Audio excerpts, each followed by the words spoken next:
So the SP404 Mark II has been out for a couple of years now, and it's one of the most feature-packed samplers out currently. But with great power comes a pretty steep learning curve. So today I want to go over 5 things I wish I knew when I started beat making on the SP.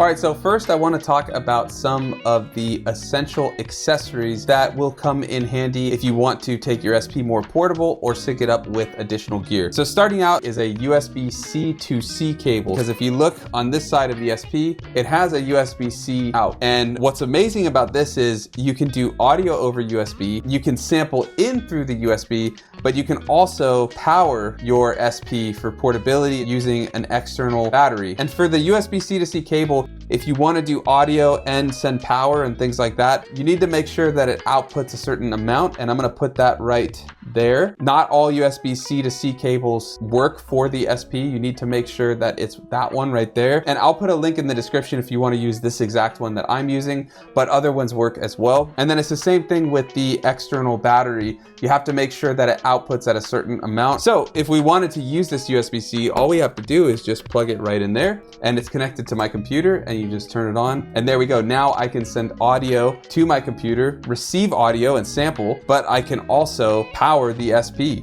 The only thing going into the SP right now is that C to C cable. All right, so the next accessory would be an SD card. And this is almost pretty much necessary because on the SD card, that's how you can do all of the firmware updates. So things like sound generator, which allows you to make synths on the SP404, the looper is not accessible unless you update. So you definitely want the SD card for that, but also that allows you to import and export samples into the SP, move samples out. The SP does have internal memory. When you sample onto pads, that's internal. You're not doing anything with the SD card yet. You need to move those into the SD. So a lot of what I do with the SP actually doesn't even use this, but I like to have it if I ever do need to move samples over or for the firmware updates. So that just goes right into this slot over here on the right. So next up, if you're planning to do anything using other gear, either sending MIDI out or sending MIDI into the SP, you're gonna need a MIDI to TRS adapter. And again, I have a link in the description to the one I'm using. This works perfectly to send MIDI information to other gear,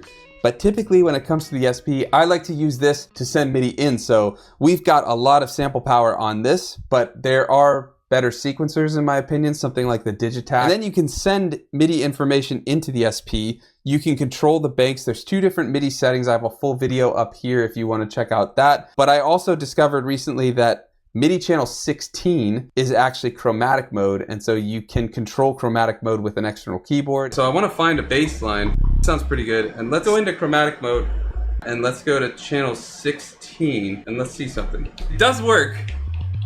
Look at it. And then finally, the last essential piece of gear that I think is worth getting is a bit different, probably not something you'd expect, but it's a paintbrush. And we're not painting or doing anything like that. It's to wipe dust off your SP. Now make sure you don't get one that's scratchy or anything like that. We don't want to damage the SP.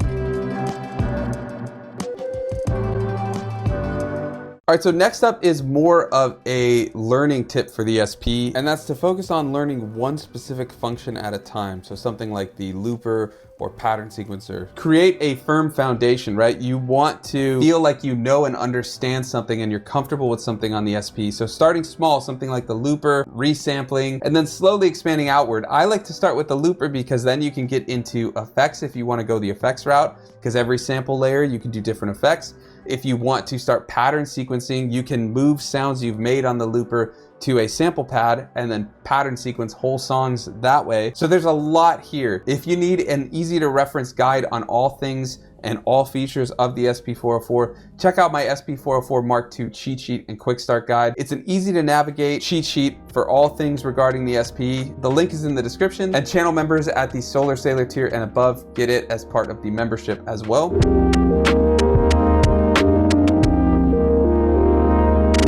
All right, next up is using sound generator to create synths all internally without needing to sample any sounds. You can do everything inside the box. Sound generator at first seems a little basic with no sort of filters, envelopes, effects, anything like that. All you get is a waveform, frequency, the level, and then you're able to set a key and change the pad length and panning. Now that's great. It works okay if you wanted to just use it as a synth like that, but there's a couple of caveats to it. It's monophonic, which means we can only play one note at a time.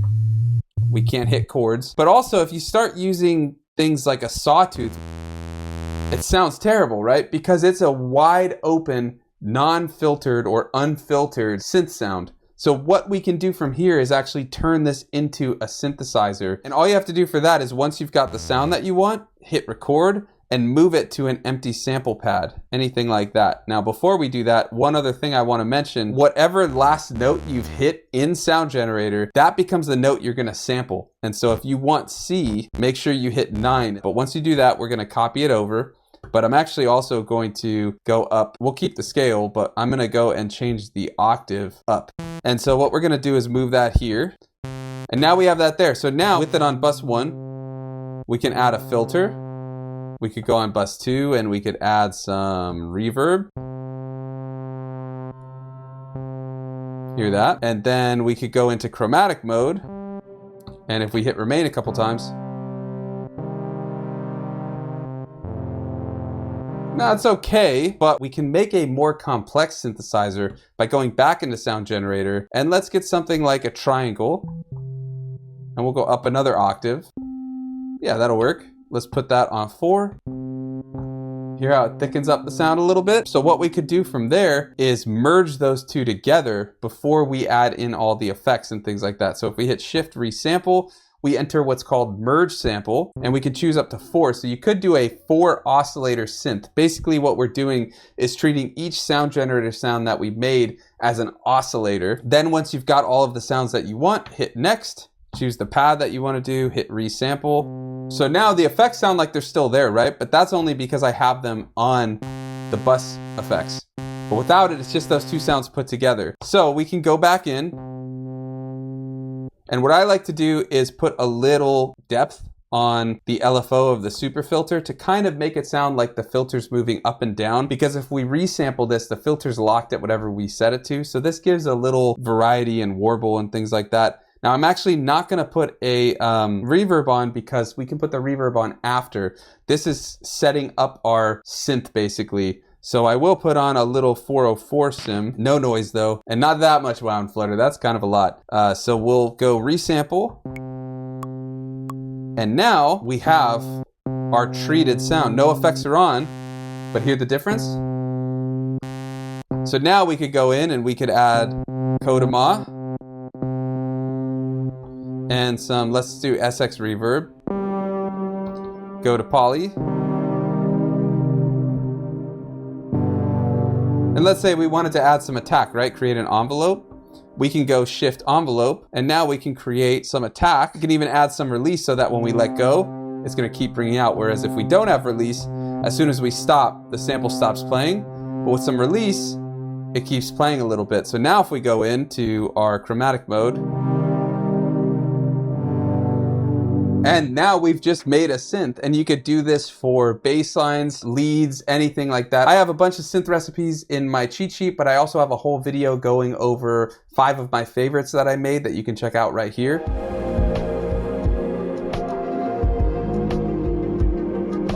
All right, so next up I want to talk about a more advanced way of creating groove in your patterns. So the pattern sequencer, the live performance one, works pretty well for recording ideas and putting in sounds. But typically for me, when I'm playing sample pads, I like to keep fixed velocity on, which means you can't get a lot of variation on something like a snare. Every single hit that you do is going to be at the same velocity, which can get kind of boring, especially with drums. But it does come in very handy when you're playing synths and bass and things like that. So I typically leave it on. But if you want to get that sort of groove that a live drummer would have,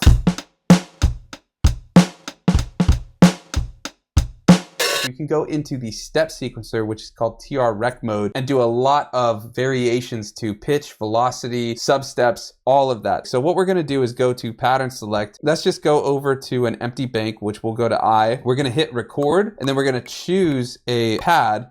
But before we do anything else, we're gonna check out what mode we're in. So currently we're in real time. So we're gonna hit remain, and that changes it to TR rec mode. And that's our step sequencer. So I'll set 2 bars. We can leave shuffle wherever we want it. I'll put a little shuffle. It never hurts to have some groove that way too. We're gonna hit record, and then we're gonna find some drums by holding sub pad. Once you choose one, it's empty, right? And that means we can step sequence this individual sample. So we'll do that, and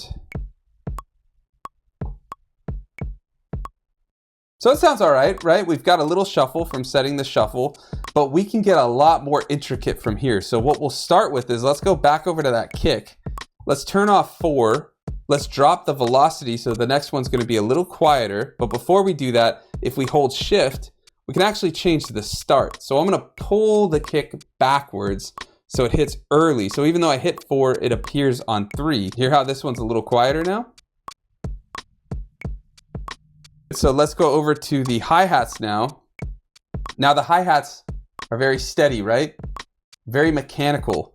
So what we're gonna do is take off all of those and all of these, and we're gonna drop the velocity. These were all at 90 velocity, so we're gonna drop that to about 50, maybe even 40 actually. And then we'll do a late start for the first one. And then I'm gonna switch for the rest of them. I'm gonna do a little bit of an early start. So you see how it gets programmed there, but remember, that's actually on this step, but it's hitting just before that step. And let's put in right here, see this sub-step? We're gonna do a sub-step. So the power of TR rec mode is the ability to go in, change the start time, change the velocity, and just add a lot more groove to everything. All right, and the last tip that I wish I knew when I started was pairing the SP with other gear. Something like the Digitac that we mentioned already with hardware works really well. But even more than that, after 4.04, Roland and Elf Audio collaborated to create official integration between Koala Sampler and the SP404. And this, to me, is one of the best sampler combos you can get.